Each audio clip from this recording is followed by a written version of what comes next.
আসসালামু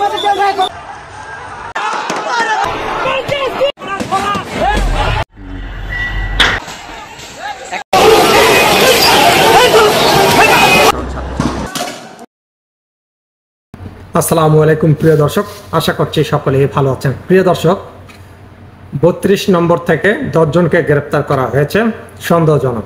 দর্শক, আপনারা তো জানেন বঙ্গবন্ধু শেখ মুজিবুরের মৃত্যুবার্ষিকী উদযাপন করার উপলক্ষে অনেক নেতাকর্মী সেখানে এসেছিলেন।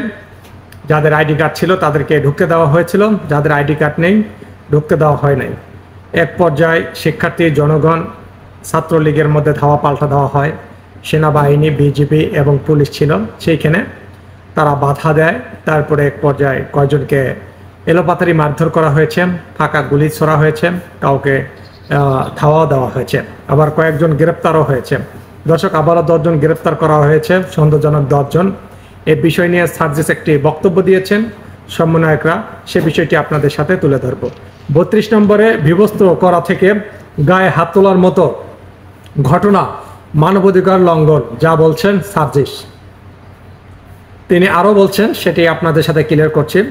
15 আগস্ট ধানমন্ডি 32 নম্বর সহ ঢাকা বিভিন্ন জায়গায় মানুষকে বিবস্ত্র করা থেকে গায়ে হাত তোলার মতো ঘটনা যারা ঘটিয়েছে তারা মানবাধিকার লঙ্ঘন করেছে বলেছেন বৈষম্য বিরোধী ছাত্র আন্দোলন সমন্বয়ক সার্জিস আলম।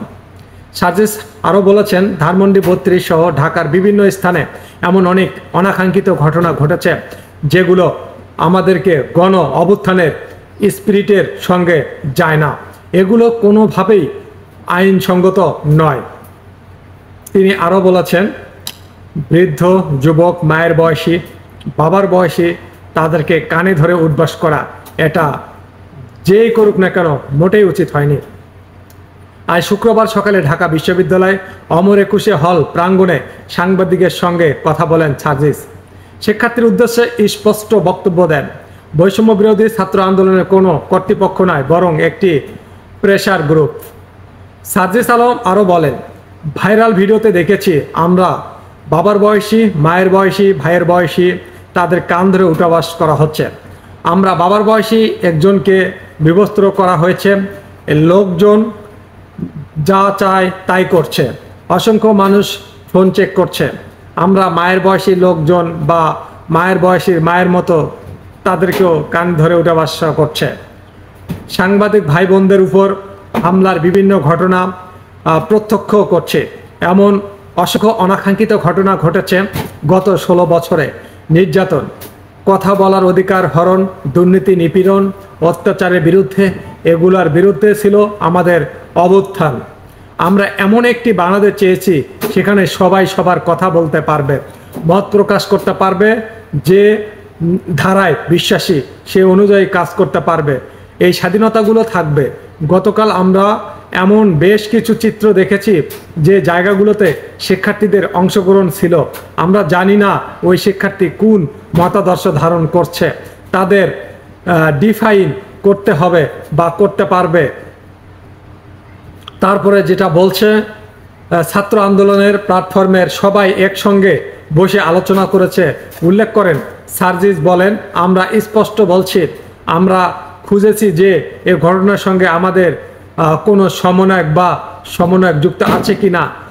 আমাদের প্রথম সিদ্ধান্ত তথ্য প্রমাণের ভিত্তিতে পুরো বাংলাদেশে এসব ঘটনার সঙ্গে একজন সমন্বয়কের যুক্ততা পাওয়া গেলে তাকে তাৎক্ষণিকভাবে আমাদের টিম থেকে বহিষ্কার করব।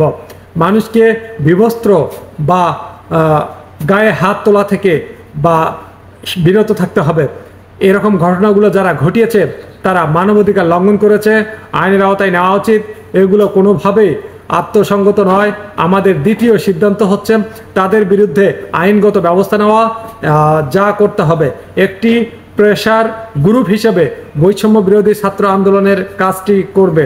আমাদের যে 2 জন ছাত্র প্রতিনিধি এবং অন্তর্বর্তী সরকার আছেন তাদের মাধ্যমে যেভাবে বিচার নিশ্চিত করা যায় আমরা সেই কাজটি করব।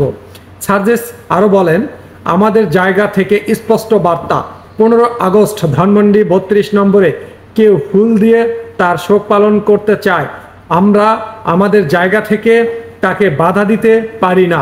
স্বাধীন বাংলাদেশে যখন যে ক্ষমতায় এসেছে তখন শুধু তার সুপ্রিয় মানুষটিকে শ্রদ্ধা জানানো হয়েছে, বাকিদের শ্রদ্ধা জানানো দূরের কথা, উল্টে ছোট করা হয়েছে। যারা যতটুকু সম্মান প্রাপ্য, ইতিহাসে যে জায়গাটুকু তারা ধারণ করবে তা তাদের দেওয়া হয়নি। বাংলাদেশের ইতিহাস নিয়ে কথা বললেন যে মানুষগুলোর অবদান একদম অনস্বীকার্য, তাদের প্রত্যেককেই তাদের অবদানের জন্য স্মরণ করতে হবে। কাউকে ইচ্ছাকৃতভাবে রাজনৈতিক উদ্দেশ্য ছোট করা যাবে না।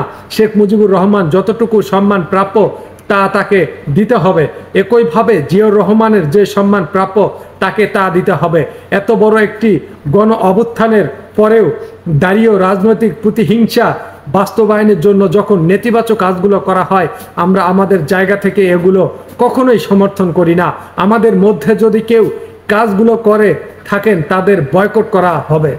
তা দর্শক, এই ছিল সার্জিসের বক্তব্য গুরুত্বপূর্ণ ছিল এবং গ্রহণযোগ্য ছিল। দর্শক, আপনাদের মতামত অবশ্যই কমেন্ট বক্সে লিখে জানাবেন। সার্জিসের এই কথাগুলো আপনাদের কাছে কতটুকু গ্রহণযোগ্য। আশা করি